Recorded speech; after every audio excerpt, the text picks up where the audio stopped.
الحمد لله الذي هدانا لهذا وما كنا لنهتدي لولا أن هدانا الله، والصلاة والسلام على رسول الله محمد بن عبد الله وعلى آله حزب الله أما بعد، فقد قال الله تعالى في كلامه العزيز بعد أعوذ بالله من الشيطان الرجيم، بسم الله الرحمن الرحيم، ظهر الفساد في البر والبحر بما كسبت أيدي الناس ليذيقهم بعض الذي عملوا لعلهم يرجعون.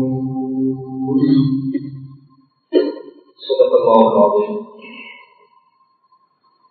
நிறைவுடைய வாழ்வழித்து நெடுநிலத்தை காக்க வல்ல மறையளித்த இறைவனுக்கே மாபெரும் புகழ் அனைத்தும் அவனையே போற்றுகின்றேன், புகழ்கின்றேன். அல்ஹம்துலில்லாஹ். சத்தியத்தின் தூதர் சன்மார்க்கத்தின் போதுவர் சாந்தி மார்க்கம் ஏந்தி வந்த ஸல்லல்லாஹு அலைஹி வஸல்லம் அவர்கள் மீதிலும் சன்மார்க்கத்தின் சாம்ராஜ்யத்தை கட்டி எழுப்புவதற்காக வேண்டி தங்களின் உயிர்களையே கற்களாக பாவித்த அன்னவர்களுடைய உத்தம தோழர்களாகிய சஹாபாக்கள், அவர்களை சேர்ந்த தாபிஊன்கள், கியாமத்துடைய நாள் வரும் வரைக்கும் யாரெல்லாம் உத்தம நபி ஸல்லல்லாஹு அலைஹி வஸல்லம் அவர்கள் கொண்டு வந்த உன்னதமான தீனை அதன் உண்மையான வழியிலே பின்பற்றி வாழ்வார்களோ அத்துணை நல்லவர்கள் மீதிலும் அல்லாஹ் சுப்ஹானஹு வ தஆலாவுடைய சாந்தியும் சமாதானமும் என்றென்றும் உண்டாவதாக.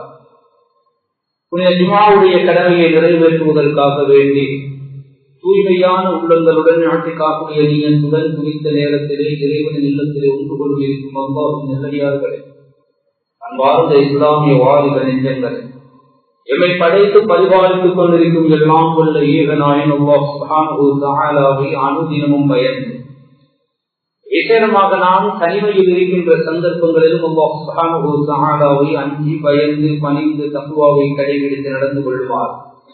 முதற்கண் அடியனுக்கும் அப்பால் உங்களுக்கும் அந்த தக்வாவை கொண்டு வன்மையாக வசியத்து செய்கிறேன். நஸீஹத் எனும் நல்லுபதேசம் கூறிக்கொள்கிறேன். அன்பார்ந்த இஸ்லாமிய சகோதரர்களே, ஹஜ்ரத் ரசூலுல்லாஹி ஸல்லல்லாஹு அலைஹி வஸல்லம் அவர்கள் அருளாக வந்துரித்த இந்த மாதத்திலே நாம் அமர்ந்திருக்கிறோம். இந்த மாதம் வந்துவிட்டாலே மாணவி ஸல்லல்லாஹு அலைஹி வஸல்லம் அவர்களுடைய மாண்புகள், அவர்களுடைய மகத்துவங்கள், அவர்களுடைய சிறப்பம்சங்கள் ஆங்காங்கே பரவலாக ஞாபகப்படுத்தப்படுவது வழக்கம். அது ஒரு கட்டாய, ஒரு பொறுப்பான, ஒரு நன்றி உணர்வாகவும் அது இருந்து கொண்டிருக்கிறது.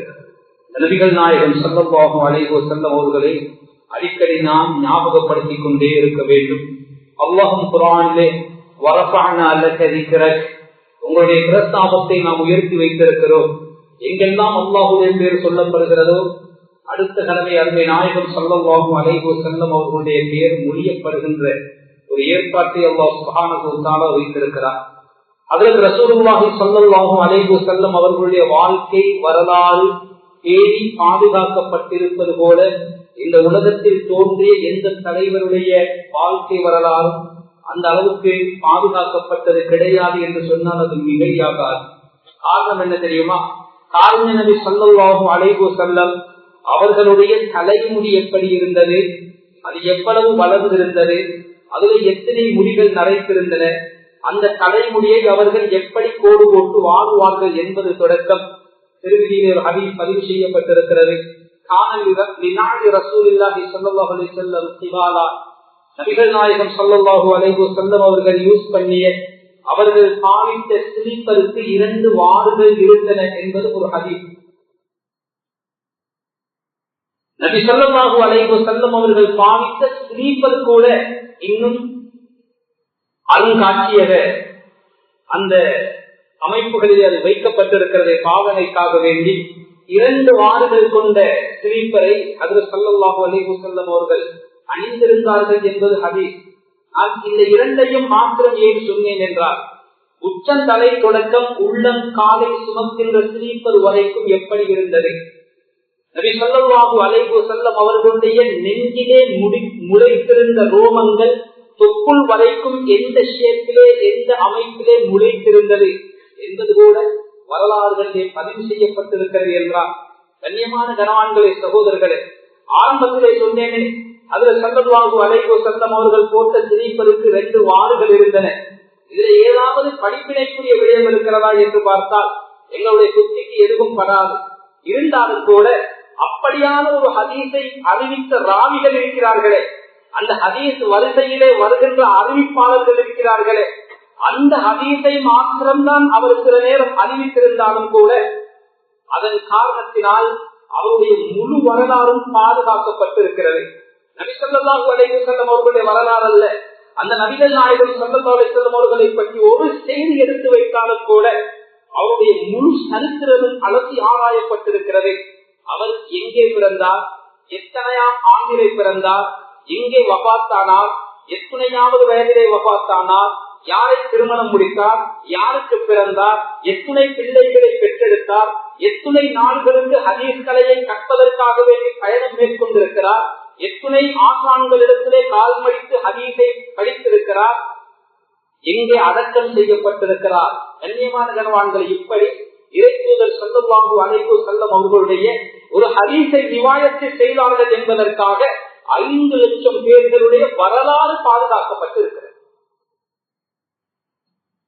கண்ணியமான கனவான்களை, அன்பார்ந்த இஸ்லாமிய சகோதரர்களே, ஹஜ்ரத் ரசூலுல்லாஹி ஸல்லல்லாஹு அலைஹி வஸல்லம் அவர்களை பற்றி பேசுவதாக இருந்தால் நாள் கணக்கில் அல்ல, மாத கணக்கில் பேசலாம். அவர்களுடைய விரல் நுனியளவு, அந்த விரல் நுனியை பற்றி பேசுவதாக இருந்தாலும் மணித்தியால கணக்கிலே பேசலாம். அந்த விரல் நுனி அசைவு காரணமாக இருக்கின்ற மரம் அப்படியே பூமியை தொகுத்துக் கொண்டு சாட்சி ஷஜரு நபகல் ஹஜரு ஷக்கல் கபரு இஷாரத்திஹி என்று கவிஞர்கள் பாடுகிறார்களே, ஹதீஸிலே வருகிறது. ஹஜ்ரத் ஸல்லல்லாஹு அலைஹி வஸல்லம் அவர்களுடைய முஜிசாத்துடைய விடயங்களிலே சில நேரம் முளைத்திருக்கின்ற மரங்களை கையசைத்து கூப்பிடுவார்கள். அது பூமியை கிழித்துக் கொண்டு ஹஜ்ரத் ஸல்லல்லாஹு அலைஹி வஸல்லம் அவர்களுக்கு முன்னால் வந்து நின்றுவிடும். சந்திரனை பார்த்து அவர்கள் கையசைக்க அது 2ஆக பிளந்து விட்டது.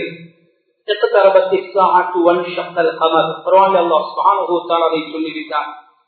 அது மாத்திரமல்ல, ஒரு கட்டத்தில் ஒரு பயணம் போய் வருகின்ற பொழுது தண்ணீர் பற்றாக்குறை, தண்ணீர் இல்லாமல் நபி ஸல்லல்லாஹு அலைஹி வஸல்லம் அவர்களுடைய தோழர்கள் தத்தளிக்கின்ற நேரத்திலே அங்கே என்ன பிரச்சனை, ஏன் கூச்சலிடுகிறீர்கள் என்று கேட்ட நேரத்திலே, யார சொல்லலாம், தண்ணீர் பற்றாக்குறையாக இருக்கிறது, குளிப்பதற்கும் உது செய்வதற்கும் எங்களுடைய கால்நடைகளுக்கும் வாகனங்களுக்கும் தண்ணீர் இல்லாமல் இருக்கிறது, என்ன செய்வது ஏது செய்வது என்று தெரியாமல் தடுமாறுகிறோம் என்று சொன்ன நேரத்திலே, உங்களிடத்தில் இருக்கின்ற தண்ணீர்களை எல்லாம் ஒரு பூஜாவிலே ஊற்றி கொண்டு வாருங்கள் என்று சொன்னார்களே ஹஜ்ரத் ஸல்லல்லாஹு அலைஹி வஸல்லம். கொண்டு வந்த நேரத்திலே தண்ணீர் போதாது என்று சொன்ன அந்த இடத்திலே தன்னுடைய வலதுகையின் முபாரக்கான கனிமாவுகளை அந்த தண்ணீருக்குள்ளே செலுத்த என்ன ஆச்சரியம், விரலுக்குள்ளே இருந்து தண்ணீர் தீரித்து பாய்ந்து வந்தது. கிட்டத்தட்ட 1000 பேர் தேவையான தோல் துறத்திகளில் எல்லாம் தண்ணீரை நிரப்பிக் கொண்டு அவர்களுடைய கால்நடைகளுக்கு தண்ணீரை குடிப்பாட்டி அவர்கள் குடித்து, அவர்கள் குளித்து, அவர்கள் உருவெடுத்து, சுப்ஹானல்லாஹ், இமாம் நவவி ரஹ்மத்துல்லாஹி அலைஹி சொல்லுகிறார்கள், சம்சம் தண்ணீரை விட சிறந்த ஒரு தண்ணீர் இந்த உலகத்தில் இருக்குமாக இருந்தால் அது நபிகள் நாயகம் ஸல்லல்லாஹு அலைஹி வஸல்லம் அவர்களுடைய விரலுக்குள்ளே இருந்து வந்த தண்ணீர் தான் என்றால் அவர்களுடைய விரல் நுனியை பற்றி மணித்தியால கணக்கிலே பேசலாம். அந்த நாயகம் ஸல்லல்லாஹு அலைஹி வஸல்லம் அவர்கள் வந்து நித்த மாதத்திலே நாம் இருந்து கொண்டிருக்கிறோம். கண்ணியமான கனவான்களை, அன்பார்ந்த இஸ்லாமிய சகோதரர்களே, சுருக்கமாக சொல்லுகிறேன், ஸல்லல்லாஹு அலைஹி வஸல்லம் அவர்களை பெற்றெடுத்த பெருமைக்குரிய தாய் அன்னை ஆமினா நாயகி அவர்கள் சொல்லுகிறார்கள், பிறந்தவ வழி என்றால் என்னவென்று தெரியாமல் இந்த உலகத்திலே ஒரு குழந்தையை பெற்றெடுத்த பெண்மணி இருப்பாளாக இருந்தால் அது இந்த ஆமினாவாகத்தான் இருக்கும் என்று சொல்லுகிறார். அந்த அளவுக்கு எந்த வருத்தத்தையும் உணராமலே அந்த வல்ல நபி முஹம்மது ஸல்லல்லாஹு அலைஹி வஸல்லம் அவர்களை அவர்கள் பெற்றெடுத்திருக்கிறார். பிறந்த மறுகணமே அவர்கள் ஒரு ஆச்சரியத்தை பதிவு செய்கிறார். என்னுடைய உடம்பிலே இருந்து ஒரு பிரகாசம் வெளிப்பட்டது. சிரியாவிலே இருக்கின்ற கோட்டைகளை எல்லாம், அங்கு இருக்கின்ற பெரும்பெரும் கோபுரங்களை எல்லாம் அது ஒளியோங்க செய்தது. ஹஜ்ரத் ஸல்லல்லாஹு அலைஹி வஸல்லம் அவர்களுடைய பிறப்பு அப்படி அமைந்தது. ஒரு வார காலமாக பால் குடித்தார். அதற்கு பின்னால் 2வது ஒரு பெண்மணி இடத்திலே ஹஜ்ரத் ஸல்லல்லாஹு அலைஹி வஸல்லம் அபூலஹபுடைய அடிமை பெண் சுவைபாவிடத்திலே பால் குடித்தார். அந்த காலத்திலே மக்காவிலே ஒரு வழக்கம் இருந்திருக்கிறது, கிராம பகுதிகளுக்கு குழந்தைகளை பால் குடித்து அனுப்புவார். ஹலீமா நாயகி அவர்கள் சொல்லுகிறார்கள், அந்த நேரத்தில் எங்களுடைய கிராம பகுதியில இருந்து பல கிலோமீட்டர் தூரமுள்ள தொலைவில் உள்ள மக்காவை நோக்கினால் 2 குழந்தைகளை வாடகைக்கு பால் கொடுப்பதற்காக வேண்டி வாங்க வந்து கொண்டிருந்தோம். எல்லோரும் வந்தோம், நானும் வந்தேன், என் கணவரும் என்னோடு வந்தால். ஒரு பெண் ஒட்டகை இருந்தது, அது தேய்ந்து போல, அது பலகீனமான ஒரு நிலையில இருந்தது. அதிலிருந்து பால் கறக்க முடியாது, அதிலே பயணம் செய்ய முடியாது. நாம் வந்த கழுதையும் அப்படித்தான், ரொம்ப பலகீனமானது. அந்த கழுதையுடைய வேகத்திற்கு அடுத்த கழுதைகளோடு ஈடுபடுத்த முடியாமல் அந்த கழுதை தாமதமாக வந்த காரணத்தினாலே எங்களோடு சேர்ந்து பயணித்தவர்களுக்கும் சிரமம் ஏற்பட்டது.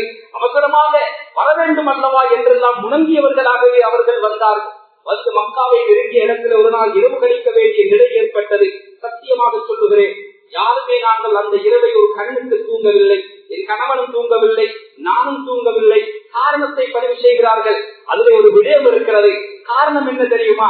பால் குடித்துக் கொண்டிருந்த என்னுடைய குழந்தை, என்னிடத்திலே பால் குடித்துக் கொண்டிருந்த குழந்தை, என் மார்பகத்திலும் அந்த குழந்தையை பசியை போக்குவதற்கான பால் பற்றாக்குறையாக இருந்தது. என் ஒட்டகத்திலும் கூட பால் கறக்க முடியாமல் இருந்தது.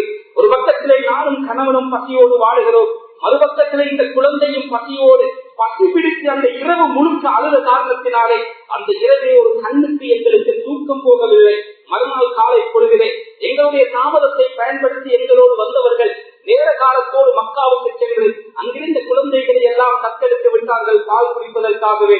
வந்த அத்துணை வேடும் வல்ல நபி ஸல்லல்லாஹு அலைஹி வஸல்லம், அதாவது முஹம்மது என்ற அந்த குழந்தை இருக்கிறதே, அதை பார்த்துவிட்டு தந்தையை இழந்த ஒரு அனாதை குழந்தை என்று தெரிந்ததுவே அந்த குழந்தையை புறக்கணித்து விட்டு சென்று விட்டார். கொடுத்த பாலுக்கு வாடகை யாரிடத்திலே வாங்குவது? விதவையான தாயிடத்திலே எவ்வளவுதான் கூலி கிடைக்கப் போகிறது, அல்லது அவருடைய பாட்டனார் என்ன கூலியைத்தான் தந்துவிடப் போகிறார் என்றெல்லாம் எண்ணியவர்களாக வெறுமனே அது அனாதை குழந்தை என்று ஒரே காரணத்திற்காக வேண்டி அந்த குழந்தையை அப்படியே விட்டுவிட்டு சென்றார். ஏன் பொய் சொல்ல? சத்தியமாக சொல்லுகிறேன், எனக்கும் அந்த குழந்தை எடுத்து காட்டப்பட்டது. அந்த குழந்தை ஒரு அனாதை அல்லவா என்று நினைத்து நானும் உதாசீனப்படுத்திவிட்டு வேற ஏதாவது செல்வந்த குடும்பத்திலே குழந்தைகள் இருக்கிறதா என்று பார்ப்போம் என்று தேடி சென்றேன். அந்த நாள் முழுக்க சந்தனை போட்டு மக்காவை அலசினாலும் கூட ஒரு குழந்தையும் எங்களுக்கு கிட்டவில்லை, கிடைக்கவில்லை. எல்லோரும் பயணத்தை அடுத்த நாள் போவதற்காக தயாராகிறார்கள். மாலை நேரமாகிவிட்டது. எல்லோரும் போகும் பொழுது எனக்கு மாத்திரம் ஒரு குழந்தை கிடைக்கவில்லை. என் கணவரிடத்திலே நான் சொன்னேன், அன்பு கணவரே, என்ன செய்ய, குழந்தை கிடைக்காமல் வெறுங்கையோடு போக என் மனது கேட்கவில்லை. அதனால் அந்த குழந்தையாவது நாம் எடுத்துச் செல்வோமே என்ற ஆலோசனை கேட்ட நேரத்திலே தாராளமாக என் அன்பு மனைவியே, நீ அதை செய்து கொள்ளலாம், பிரச்சனை கிடையாது என்று சொல்லிவிட்டு அவர் அந்த நேரத்திலே பாவித்த வார்த்தை இருக்கிறதே, இதுதான் என் வாழ்நாளில் மறக்க முடியாத ஒரு வார்த்தை. அல்லாஹ் சில நேரம் அந்த குழந்தையினால் உனக்கு பரக்கத்து செய்யக்கூடும் என்று சொன்னார். தாண்டிய காலத்திலே அல்லாஹை நம்பியிருந்தார். அதற்குள்ளாக இடிக்க வந்த யானைப்படையை அழித்த சம்பவம் அவர்களுக்கு தெரியும். அவர்களுடைய சத்தியங்கள் எல்லாம் அல்லாஹ் மீது சத்தியமாக என்றும் சொல்லுவார், லாத்து உஸ்தாவின் மீது சத்தியம் என்றும் சொல்லுவார். மலையை இறக்குவது யார், உங்களை படைத்தது யார் என்று நபியை நீங்க கேளுங்க. அல்லாஹ் சொல்லுகிறார், நிச்சயமாக அவர்கள் அல்லாஹ் தான் என்று சொல்லுவார். அல்லாஹுடைய நம்பிக்கை அவர்களுக்கு இருந்திருக்கிறது. கண்ணியமான கனவான்களே, சகோதரர்களே, சுருக்கமாக சொல்லுகிறேன், அந்த குழந்தையை நான் எடுத்தேன். அந்த குழந்தையை நான் எடுத்த குழந்தையை மடியிலே வைத்தேன். என்ன ஆச்சரியம், என் உடம்புக்குள்ளே ஒரு வகையான மாற்றம் ஏற்படுவதை நான் பார்க்கிறேன். என்னுடைய மார்பகங்கள் பாலால் சுரந்தன, அது பாலால் நிரம்பி வடிந்தது. என் குழந்தையும் தாராளமாக பால் குடிப்பது மாத்திரமல்ல, அந்த முஹம்மது ஸல்லல்லாஹு அலைஹி வஸல்லம் அவர்களுக்கும் நான் வயிறு நிறைய பால் கொடுத்தேன். வரும் பொழுதே பால் இல்லாமல் பட்டினியிலே அழுத என்னுடைய குழந்தை வயிறார பால் குடித்தது. என்னுடைய கணவர் பயணத்தை ஆரம்பித்து விட்டு என்னுடைய ஒட்டகத்தை கட்டியிருந்த இடத்திலே அதை அவிழ்த்து வருவதற்காக சென்றிருக்கிறார். சந்தோஷத்தோடு திரும்பி வருகிறார், முகமலர்ச்சியோடு திரும்பி வருகிறார். அதிகமாவே பாத்தியா எங்களுடைய பெண் ஒட்டகத்தை வருகின்ற பொழுது எவ்வளவு பலகீனமாக இருந்தது, இப்பொழுது அவருடைய மடுவை பாலால் நிரம்பி வருகிறது. அவர்களும் பாலை வயிறு நிரம்ப குடிக்க, நானும் பாலை வயிறு நிரம்ப குடிக்க பயணத்தை ஆரம்பிக்க எங்களுடைய கழுதையின் முதுகுக்கு மேலால் ஏறிய மாத்திரத்திலே குதிரையின் வேகத்திலே அந்த கழுதை போனது. வந்தவர்கள் எங்களுக்கு பல மணித்தியாளர்களுக்கு முன்னால் முந்தி சென்றவர்கள் எல்லாம் அந்த கழுதை முந்திக் கொண்டு சென்று கொண்டிருக்கிறது. அவர்கள் கேட்கிறார்கள், கிளையை சார்ந்த ஹலீமாவே, உன் கழுதைக்கு என்ன நேர்ந்தது? அல்லாஹ் மீது ஆணையாக கேட்கிறோம், நீ வருகின்ற பொழுது வந்த கழுதை தானா இது என்று அவர்கள் கேட்க, சத்தியமாக அதே கழுதைதான் என்று நான் சொன்னவுடனே ஏதோ தெரியாது இந்த கழுதைக்குள்ளே ஒரு விசேஷத்துவம் இருக்கிறது என்று அவர்கள் பேசிக் கொண்டார்கள். உலகமே சொல்லுகிறது, எனக்கு ஹஜ்ரத் ஸல்லல்லாஹு அலைஹி வஸல்லம் அவர்களுக்கு பால் கொடுத்த பெண்மணி ஹலீமா என்று.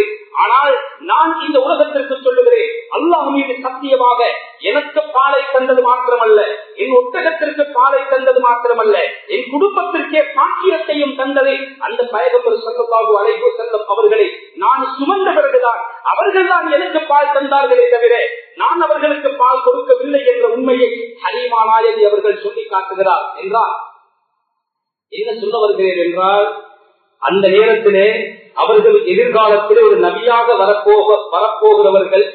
எனவே நான் அவரை எடுக்க வேண்டும் என்ற நீயத்தை அவர்கள் எடுக்கவில்லை. பச்சையாக ஓப்பனாக வாய் திறந்து சொல்லுகிறார், எனக்கு குழந்தை கிடைக்கவில்லை என்பதற்காக வேண்டி கிடைத்ததையாவது எடுத்துக் கொள்வோம் என்ற நீயத்திலேதான் அவர்களை நான் எடுத்தேன். கண்ணியமானவர்களே, அந்த நேரத்திலே நாம் இந்த இடத்திலே எதை தெரிந்து கொள்ள வேண்டும் என்றால், ஸல்லல்லாஹு அலைஹி வஸல்லம் அவர்கள் பச்சிலம் குழந்தையாக இருக்கின்ற பொழுதே அந்த குழந்தையை கையை வைத்த மறுகணமே அவர்களுடைய மார்பகத்திலே பால் சுரந்திருக்கிறது என்றால், அந்த அருமை நாயகம் ஸல்லல்லாஹு அலைஹி வஸல்லம் அவர்களுடைய வாழ்க்கை வரலாற்றை, அவர்களுடைய சுன்னத்துகளை நாம் எங்களுடைய வாழ்க்கையிலே எடுத்து நடப்போம் என்றால், அவர்களுடைய சுன்னத்தை நாம் சுமந்து கொண்டோம் என்றால் எங்களுடைய வாழ்க்கை எவ்வளவு சிரிப்பு, எவ்வளவு வரக்கத்து பொதிந்த வாழ்க்கையாக மாறும் என்பதை இந்த இடத்திலே நாம் உள்ளத்தால் உறுதி கொள்ள கடமைப்பட்டிருக்கிறோம். அந்த நபிகள் நாயகம் ஸல்லல்லாஹு அலைஹி வஸல்லம் அவர்களுடைய வரலாறு நீளமானது, அதனுடைய ஒவ்வொரு அம்சமும் விசித்திரமானது. அதில் ஸல்லல்லாஹு அலைஹி வஸல்லம் அவர்களுடைய நெஞ்சு பிளக்கப்பட்டிருக்கிறது. 2 தடவைகள் அது நடந்திருக்கிறது. அந்த நெஞ்சு பிளக்கப்பட்டு தேய்க்கப்பட்ட அடையாளத்தை கூட அனஸ் இப்னு மாலிக் ரலியல்லாஹு அன்ஹு சொல்கிறார்கள், முஸ்லிம் ஷரீஃபிலே பதிவு செய்யப்பட்ட ஹதீஸ், அதை என் கண்ணால் பார்த்திருக்கிறேன். 4 வயது நிரம்பி இருக்கின்ற பொழுது அதே ஹலீமாவுடைய மடியிலே ஹஜ்ரத் ஸல்லல்லாஹு அலைஹி வஸல்லம் அவர்கள் வளருகின்ற பொழுது அந்த குழந்தையுடைய பரக்கத் 2 வருட எக்ரிமெண்ட் முடிந்ததற்கு பின்னாலும் ஆமினாவிடத்திலே நாம் வினயமாக வேண்டிக் கொண்டதற்கு இன்னும் கொஞ்ச காலம் எங்களிடத்திலே அந்த குழந்தையை வளர்க்க அவர்கள் பொறுப்பு தந்தார்கள். திடீரென்று ஒரு நாள் குழந்தைகள் ஓடோடி வந்து, அம்மையாரே, உங்களுடைய குழந்தை முகம்மது கொலை செய்யப்பட்டு விட்டார் என்று சொன்னதும் தவறி அடித்தவர்களாக நானும் குடும்பத்தினரும் ஓடி சென்றோம். அந்த இடத்திலே தான் ஜிப்ரீல் அலைஹிஸ்ஸலாத்து வஸ்ஸலாம் அவர்கள் வந்து முஹம்மது ஸல்லல்லாஹு அலைஹி வஸல்லம் அவர்களை அழைத்து சென்று சொன்னார்கள், நாயகம் ஸல்லல்லாஹு அலைஹி வஸல்லம், எனக்கு 4 வயது இருக்கும், என்னை படுக்க போட்டார்கள், என் நெஞ்சை பிளந்தார்கள், பிளந்தது மாத்திரமல்ல என்னுடைய ஹார்ட்டை வெளியே எடுக்கிறார்கள், அதிலே கூர்மையான ஒரு ஆயுதத்தினால் என்னுடைய கல்வியில் ஒரு பகுதியை வெட்டி துண்டாக்கினார்கள். இது உங்களுடைய கல்வியை ஷைத்தானுக்கு இருக்க வேண்டிய பகுதி, அதை நான் தூர நீக்கிவிட்டேன், அதை நான் நீக்கிவிட்டேன், இது ஷைத்தானுக்கு உங்கள் மீது ஆதிக்கம் செலுத்த முடியாது என்று சொல்லி அந்த தட்டிலே கொண்டு வந்த ஜம்சம் தண்ணீரினால் என்னுடைய கல்வை கழுவி அதே இடத்திலே பொருத்தி வைத்தார். சுப்ஹானல்லாஹ். கண்ணியமான கணவான்களே, அன்பார்ந்த இஸ்லாமிய சகோதரர்களே, நபிகள் நாயகம் ஸல்லல்லாஹு அலைஹி வஸல்லம் அவர்கள் இனத்தால் மனித இனமாக இருந்தாலும் எங்கள் எல்லோருக்கும் அன்பாற்பட்டவர்கள், ஒரு அலாதியான சக்தி கொடுக்கப்பட்டவர்கள். குர்ஆனில் அல்லாஹ் சுப்ஹானஹு வ தஆலா அந்த நபிகள் நாயகம் ஸல்லல்லாஹு அலைஹி வஸல்லம் அவர்களோடு எப்படி நடந்து கொள்ள வேண்டும் என்று எங்களுக்கு ஒழுக்கம் கற்பிக்கிறார். யா அய்யுஹல்லதீன ஆமனு லா தஜஅலு, உங்களுடைய ஒருவருக்கொருவர் உங்களுக்கு மத்தியிலே பேர் சொல்லி ஒருவரை ஒருவர் அழைப்பது மாதிரி,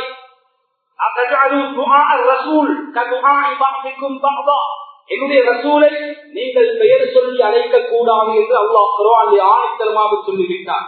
பேர் அவர்களுக்கு சூட்டப்பட்டிருக்கிறது ஏதோ உண்மைதான், முஹம்மது, அது அவருக்கு பெயர் வைக்க வேண்டும் என்பதற்காக வைக்கப்பட்டிருக்கிறதே தவிர அவருடைய பெயரை சொல்லி நீங்கள் அழைப்பதற்கு அல்ல. அவர்களை நீங்கள் அழைப்பதாக இருந்தால் நபி, ஐயுகன் ரசூல், அல்லாஹின் தூதரே, அல்லாஹின் நபியை என்றுதான் நீங்கள் அழைக்க வேண்டும் தவிர உங்களை ஒருவருக்கொருவர் பேர் சொல்லி அழைப்பது போல ஒழுக்கம் இல்லாமல் அதவில்லாமல் அல்லாஹ் ஸல்லல்லாஹு அலைஹி வஸல்லம் அவர்களை பெயர் சொல்லி அழைக்க கூடாது என்று அல்லாஹ் சொல்லுகிறார். கண்ணியமான கணவான்களே, அன்பார்ந்த இஸ்லாமிய சகோதரர்களே, அது மாத்திரமல்ல, யா அய்யுஹல்லதீன ஆமனு இஸ்தஜீபு லில்லாஹி வ லிர்ரசூலி இதா தஆக்கும், ஈமான் கொண்ட விசுவாசிகளே, அல்லாஹ்வும் ரசூலும் அவருடைய ரசூல் உங்களை அழைத்தால் நீங்கள் அந்த அல்லாஹுக்கும் ரசூலுக்கும் உடனடியாக பதில் சொல்ல வேண்டும் என்ற ஆயத்து இறக்கப்படுகிறது. தஃசீருடைய உலமாக்கள் இந்த ஆயத்திற்கு விளக்கம் எழுதுகின்ற பொழுது சரியான அரபு கிராமரை படிக்க பார்த்தால் இஸ்தஜீபு லில்லாஹி வ லிர்ரசூல் இதா தஅவாக்கும் என்றுதான் வர வேண்டும். அந்த 2 பேரும் அழைத்தால் 2 பேருக்கும் பதில் சொல்ல வேண்டும். ஆனால் இங்கு அல்லாஹ் என்ன சொல்லுகிறார் தெரியுமா? அழைப்பது ஒருத்தர் தான், அது நபிதான். ஆனால் அவருக்கு கொடுக்கிற பதில் இருக்கிறதே, அது அவர்களுக்கு மட்டும் கொடுக்கிற பதில் அல்ல, அல்லாஹ்வாகி எனக்கும் சேர்த்து நீங்கள் தருகின்ற பதிலாக அது அமைந்துவிடும். இதாக்கும் அழைப்பது நபி, நீங்கள் கொடுக்கிற பதில் நபிக்கும் அல்லாஹுக்கும் தான் என்று குர்ஆனிலே அல்லாஹ் சொல்லுகிறார். கண்ணியமான கணவான்களே, அன்பார்ந்த இஸ்லாமிய சகோதரர்களே, சயீத் இப்னு முஅல்லா ரலியல்லாஹு தஆலா ஒரு நாள் தொழுது கொண்டிருக்கிறார். அதில் ஸல்லல்லாஹு அலைஹி வஸல்லம் அவர்கள் பக்கத்தால போகும் பொழுது அவர்கள் சொல்லுகிறார்கள், என்னை ஸல்லல்லாஹு அலைஹி வஸல்லம் அழைத்தார், கொஞ்சம் வாருங்கள் என்று அழைத்தார். நான் தொழுது கொண்டிருந்தேன். ஸல்லல்லாஹு அலைஹி வஸல்லம் அவர்கள் கவனிக்கவில்லை போலும். நான் உடனடியாக செல்லவில்லை. தொழுது முடிந்து ஆறி அமர்ந்து பக்குவமாக சலாம் கொடுத்து, யா ரசூலல்லாஹ், என்னை அழைத்தீர்களா? இதோ ஆஜராகிவிட்டேன் நாயகமே. ஸல்லல்லாஹு அலைஹி வஸல்லம் அவர்கள் சொன்னார்கள், நான் அழைத்த மறுகணமே நீ வந்திருக்க வேண்டும் அல்லவா? யார சொல்ல, நான் தொழுகையில் இருந்தேன். தொழுகையில் இருந்தாலும் சரி, அலம் தஸ்மா அவுலல்லாஹ் யா அய்யுஹல்லதீன ஆமனூ இஸ்தஜீபூ லில்லாஹி வலிர்ரசூலி இதா தஆக்கும். அல்லாஹ்வுடைய தூதர் அழைத்தால் நீங்கள் உடனடியாக பதில் சொல்லுங்கள் என்ற குர்ஆன் வசனம் உனக்கு தெரியாதா? கண்ணியமான கனவான்களே, என்றால் இந்த ஆயத்திற்கு உலமாக்கள் விளக்கப்படுகின்ற பொழுது தொழுகையில் இருந்தாலும் சரி, அதில் ஸல்லல்லாஹு அலைஹி வஸல்லம் ஒரு வேலைக்காக வேண்டி யாரையாவது அழைத்தால் தொழுகை இடத்திலே இருந்து அதை விட்டுவிட்டு அவர்கள் உடனடியாக செல்ல வேண்டும்.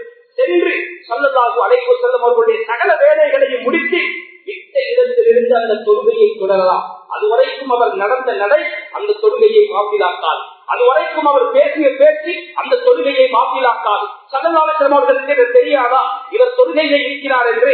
இருந்த போதிலும் குர்ஆன் எனக்கு ஸ்பெஷல் கண்ணியத்தை தந்திருக்கிறது. தொழுது கொண்டிருந்த பொழுதும் என் தேவைக்காக அழைத்தால் நீங்கள் வர வேண்டும். கண்ணியமான கனவான்களே, இதை விட ஒரு அந்தஸ்து இருக்கிறதா? யா அய்யுஹல்லதீன ஆமனூ லா தர்ஃபஉ அஸ்வாத்தக்கும் ஃபௌக ஸௌத்தின் நபி. ஈமான் கொண்ட விசுவாசிகளே, உங்களில் யாரும் ஹஜ்ரத் ஸல்லல்லாஹு அலைஹி வஸல்லம் அவர்களை விட உங்களுடைய குரல்களை உயர்த்த வேண்டாம். அப்படி நீங்க உயர்த்தினீர்கள் என்றால் அன்தஹ்பத அமாலுக்கும் வஅன்தும் லா தஷ்குரூன். என்ன நடக்கும்? அதுகால வரைக்கும் நீங்கள் ஈமான் கொண்ட நிலையில் செய்த எல்லா அமல்களும் தகுதியாக்கப்படும். பேசாமல் செய்யல. நபி ஸல்லல்லாஹு அலைஹி வஸல்லம் அவர்களுடைய வாய்ஸை விட யாருடைய சப்தம் உயர்ந்து விடுகிறதோ, நீங்கள் அதுவரைக்கும் கலந்து கொண்ட போர்க்களங்கள், நீங்கள் அதுவரைக்கும் பிடித்த நோன்புகள், நீங்கள் அதுவரைக்கும் தொழுத தொழுகைகள், கொடுத்த ஜகாத்துகள், செய்த தர்மங்கள், திக்ருகள், குர்ஆன் திலாவத்துகள், சகல அமல்களும் தவிடுபொடியாக்கப்படும். ஒரு வார்த்தை நபியை விட நீங்கள் சப்தமிட்டு பேசினார். அன்பார்ந்த இஸ்லாமிய சகோதரர்களே, அல்லாஹ் ஒழுக்கம் கற்பிக்கிறார். அந்த நபியோடு எப்படி நடந்து கொள்ள வேண்டும்? அந்த நபி வீட்டுக்குள்ளே இருக்கின்ற பொழுது யா அய்யுஹல் ரசூல் என்றுதானே அழைக்க சொன்னேன், யா அய்யுஹல் நபி என்றுதானே அழைக்க சொன்னேன். அந்த அழைப்பிலேதான் மதிப்பிருக்கிறது என்று நான் சொன்னேனே. இருந்த போதிலும் அந்த கண்ணியமான பெயரை கொண்டு நபி ஸல்லல்லாஹு அலைஹி வஸல்லம் அவர்கள் தன்னுடைய அறைக்குள்ளே இருக்கின்ற பொழுதும் நீங்கள் அழைக்க கூடாது. மாற்றமாக அவருடைய கனவு தட்டப்படக்கூடாது, அவர் பேசி அழைக்கப்படக்கூடாது. எது வரைக்கும் என்றால் அவர்களாக தானாக வெளியே வந்ததற்கு பின்னால் தான் நீங்கள் அவர்களோடு பேச வேண்டும். என்ன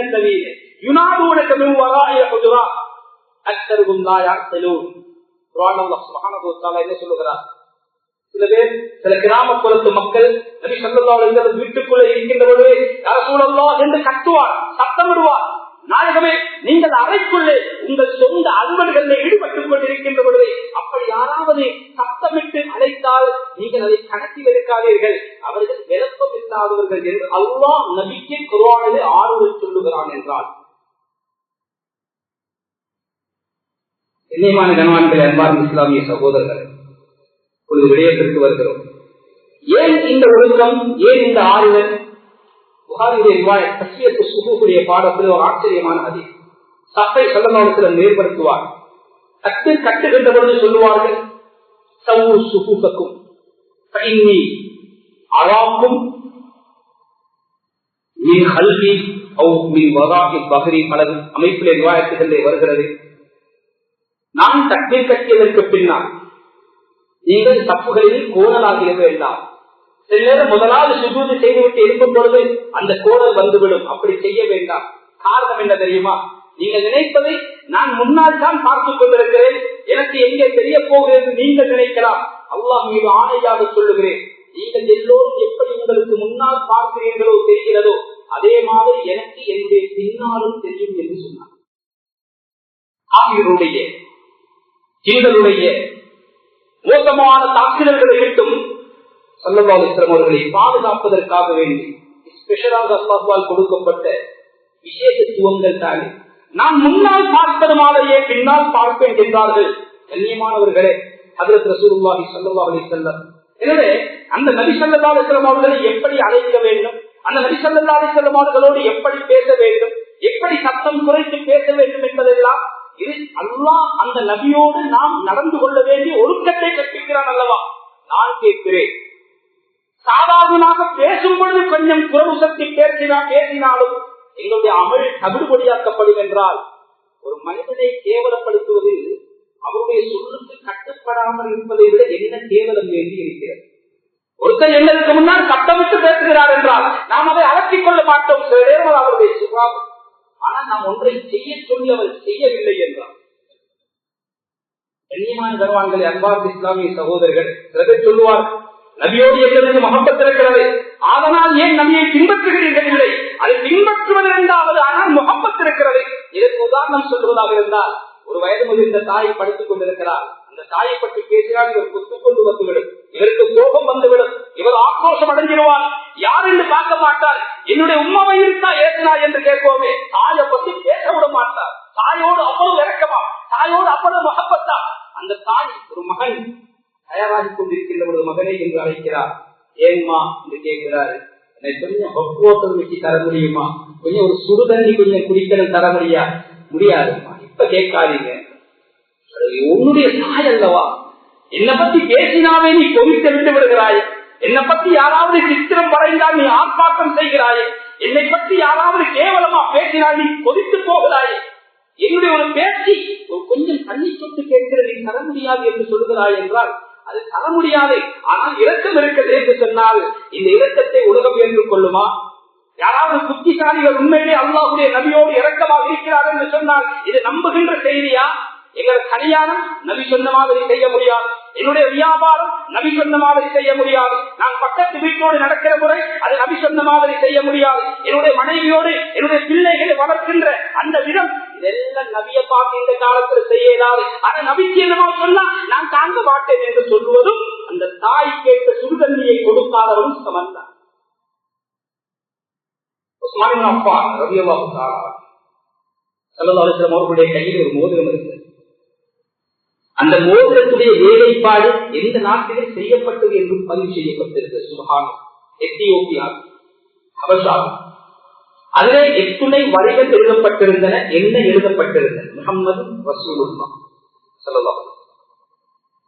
அது நபியுடைய மரணத்திற்கு பின்னால் அபூபக்கர் ரலியல்லாஹு அன்ஹு கைக்கு மாறுகிறது, பிறகு உமர் ரலியல்லாஹு அன்ஹு கைக்கு வருகிறது, இறுதியாக உஸ்மான் இப்னு அஃபான் ரலியல்லாஹு அன்ஹு கைக்கு வருகிறது. கண்ணியமானவர்கள், நேரம் போய்கொண்டிருக்கிறது, சுருக்கமாக முடிக்கிறேன். 12 வருஷ ஆட்சி உஸ்மான் இப்னு அஃபானுடைய ஆட்சி ரலியல்லாஹு அன்ஹு. கிணத்து ஓரக்கூடிய அந்த மோதிரத்தை கலட்டி அவர்கள் மாட்டிக் கொண்டிருக்கிறார். மோதிரம் கைகள் கலத்துவோம், வைப்போம், திரும்ப போடுவோம். திடீரென்று சொத்து இந்த கிணத்துக்குள்ளே இருந்தது. அது தெளிவாக வருகிறது. ஸல்லல்லாஹு அலைஹி வஸல்லம் அவர்களுடைய ஒரு முடியை தன்னுடைய கவசத்திற்குள்ளே வைத்துக் கொண்டிருந்த ஒரு சஹாபி யுத்த களத்திலே அது கீழே விழுந்து விட்டது என்றால் உயிரை துச்சமாக மதித்து குதிரையிலிருந்து பாய்ந்து அந்த கவசத்தை தேடுகிறார். இது ஒரு தோழர் கேட்கிறார், என்னப்பா இது, இவ்வளவு பயங்கரமான யுத்த காலத்தில் ஒரு கவசத்திற்காக வேண்டி தலையை கொடுக்கிறீர்கள்? கவசம் அல்ல, அதற்குள்ளே இருப்பது காரணம் நபி ஸல்லல்லாஹு அலைஹி வஸல்லம் அவர்கள் ஒரு முடியை நாம் பரப்பத்துக்கு வைத்தது. ஒரு மோதிரம் நபி ஸல்லல்லாஹு அலைஹி வஸல்லம் அவர்களுடைய கையிலே தவழ்ந்த மோதிரம். ஸல்லல்லாஹு அலைஹி வஸல்லம் அவர்கள் உலக அரசர்களுக்கு லெட்டர் கடிதம் அனுப்புகின்ற பொழுது முத்திரை குத்திய அந்த அற்புதமான மோதிரம் எத்தனை வாட்டி இறைத்தார்கள், மோதிரம் கிடைக்கவில்லை. இது சரியாக 6வது வருஷத்திலே இந்த நிகழ்வு ஏற்படுகிறது. கண்ணியமானவர்களே, ஹதீஸிலே ஓதிக்கொண்டிருக்கும் பொழுது இந்தியாவிலே இந்த பாடத்தை நடத்தக்கூடிய எங்களுடைய உஸ்தாத் சல்மான் மௌலானா அவர்கள் மரபும் மௌத்தாகி விட்டார்கள். அவர் கபரு வெளிச்சமாக அழுதார். சொன்னார்கள், இது எப்படியோ தெரியாது, உஸ்மான் ரலியல்லாஹு தஆலா அன்ஹு அவர்கள் அந்த மோதிரத்தை காணமாக்கினார்களோ அடுத்த நாளே குழப்பம் தொடங்கிவிட்டது. உமர் ரலியல்லாஹு அன்ஹு அவர்களுடைய காலத்திலே இல்லாத, அபூபக்கர் ரலியல்லாஹு அன்ஹு அவர்களுடைய காலத்திலே இல்லாத ஒரு வகையான குழப்பம் அந்த மோதிரத்தை அவர்கள் தொலைத்த காரணத்தினால் தான் குழப்பம் வந்ததா? ஆச்சரியமாக சொன்னார். அல்லது குழப்பம் வரப்போகிறது என்று தெரிந்த அல்லாஹ் என்னுடைய நபியுடைய கையிலே தவழ்ந்த அந்த மோதிரம் இந்த மண்ணுக்கு மேலால் இருக்கக்கூடாது என்று முடிவு கட்டினார். தெரியாது, எது எப்படியோ அந்த குழப்பம் ஆரம்பித்தது மோதிரத்தை குலைத்த பிறகுதான். எங்கே போயிருக்கிறது, இதுவரைக்கும் நீடித்தது அதே மதீனாவுக்குள்ளே.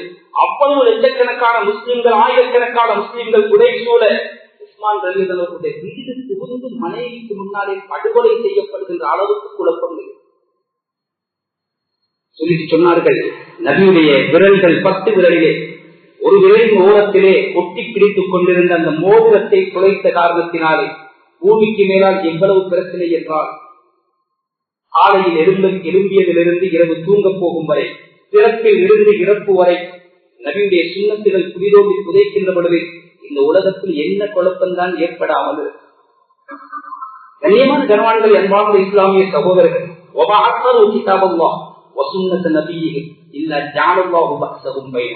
இந்த கூட்டம் குர்ஆனுக்கும் ஹதீஸுக்கும் முக்கியத்துவம் கொடுக்க மாட்டார்களோ எல்லா விதத்திலும் அந்த கூட்டத்தை சோதனைகள் சூழ்ந்து கொண்டும் என்றார்கள். உலகம் குழப்பத்தால் குழம்பி போயிருக்கிறது.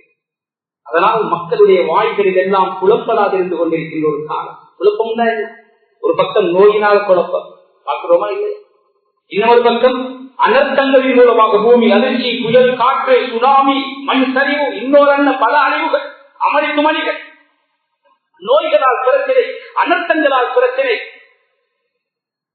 அநியாயக்கார அரசியல்வாதிகளால் பிரச்சனை, கஸ்ரியத்து தலவா.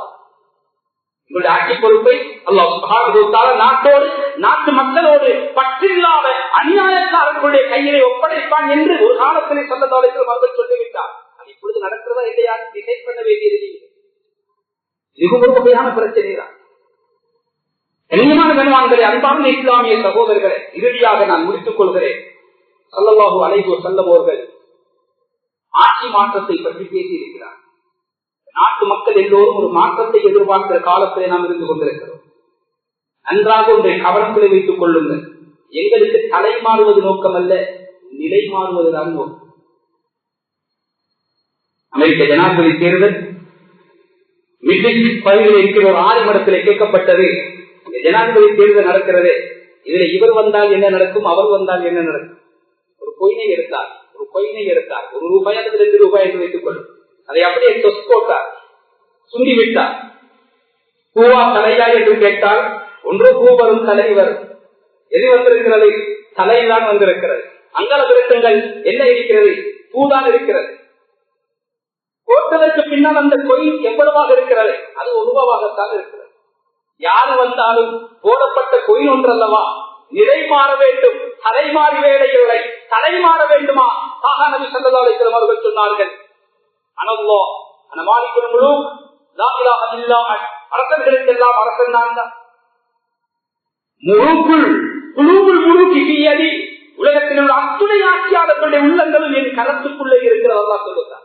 ஹதீஸ் குத்ஸி அதுல ஸல்லல்லாஹு அலைஹி வஸல்லம் அவர்கள் சொன்னார், வல்லல் இபாத் இதா அபாவுனி, என்னுடைய அடியார்கள் எப்பொழுது என்னை கட்டுப்பட்டு நடப்பார்களோ ஹவ்வல்து குலூப முலூகிஹி அலைஹிம் பிர்ரஹ்மத்தி வர்ரஹ்மா, அவர்களுடைய ஆட்சியாளர்களுடைய உள்ளங்களை அவர்களுக்கு இரக்கமுள்ளவர்களாக நான் ஆக்கி விடுவேன்.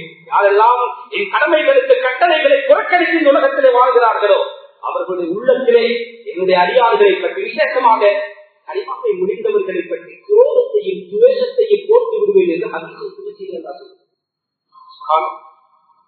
ஈமான் ஜனவான்களே, ஈமான் இருந்த பேச்சுக்களை நாம் பேசக்கூடாது. அதான் துகை பூஷை என்பது ஒரு ஷர்வல்லக்கும்.